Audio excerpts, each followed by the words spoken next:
Get ready. Start.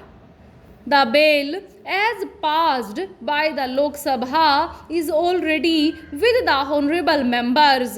The Select Committee earlier went exhaustively into the various provisions of the original bill and also recorded evidence from some of the representatives of the industry. The various recommendations of the Select Committee have been incorporated in the bill. In addition, the wishes expressed by some of the members of the Lok Sabha that provision should be made for election of some of the representatives of growers and nomination of certain other representatives in whose case, due to lack of proper organization, election is not the best means of choosing the representatives, have been incorporated in the bill.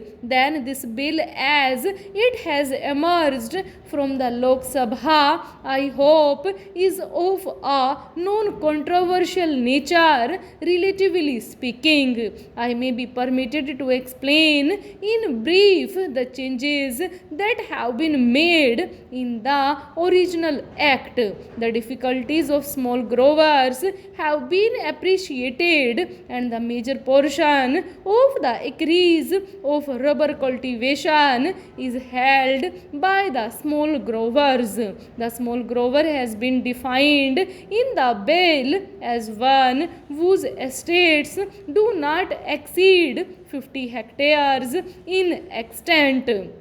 Proper representation to these small producers of rubber will be given on the board as directed by the Joint Select Committee. The labor representatives in the board have been increased from 3 to 4. The House of Parliament, as honorable members might have noted, will be represented by 3 members, 2 from the Lok Sabha and 1 from the Rajya Sabha. Membership of the rubber board will not disqualify a person from being a member of parliament. The central government will have no representative in the board. However, government officers can attend and take part in the proceedings of the board, though they will not be entitled to vote. With regard to the mode of selection of the members to the board to represent the states of Tamil Nadu and Kerala, provision has been made for election or nomination as may be prescribed in rules. The labor representatives will be selected from out of the panel of names submitted by the respective associations. With regard to the chairman of the board, by and large, members of the Select Committee and of the Lok Sabha agree on the need for a nominated chairman in order that there may be proper coordination between the board and the government. An important provision has been made in the bill to enable the board to take steps to secure better working conditions for workers engaged in the rubber industry and to see that they are provided with amenities and incentives.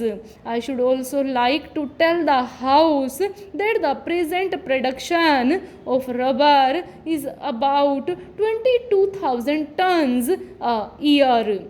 The demand is increasing every year while the supply is not keeping pace with the demand.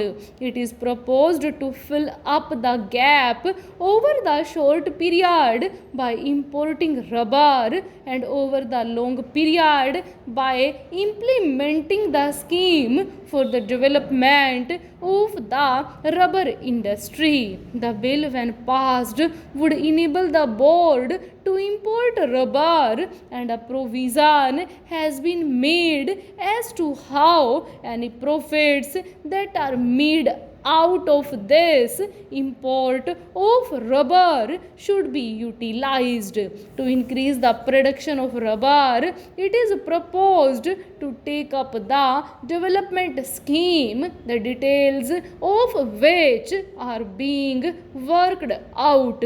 For this purpose, a provision has been made to enable the government to increase the cess gradually from the present cess of 10 rupees per 100 kilogram to 50 paise per kilogram. It appears that at present the small grower is at a great disadvantage as far as the marketing of his rubber is concerned. This problem is rather difficult to solve. Provision, however, has been made for the rubber board to take up marketing of rubber also. It is hoped that the new board will be able to tackle the problem of the small grower successfully. It is hoped that the board, with such control and advice that government can give, will be able to render useful service to the rubber industry. I have given a skeleton inviting the attention of the House to the salient features of this amending bill. I have no doubt that critical observations will be made on the substance of the bill as also on its details, and it will be my duty to refer to them and reply to them in the course of the debate. Sir, I therefore commend the bill to the honorable members of the House. Mr. Vice Chairman, this is a bill to amend another commodity board, the rubber board. We are now having various boards for the development of tea, coffee, silk, and now rubber. There are various others also, like the coir board and things like that. You will find that all these boards are now completely under the thumb of the Commerce Ministry. Full stop.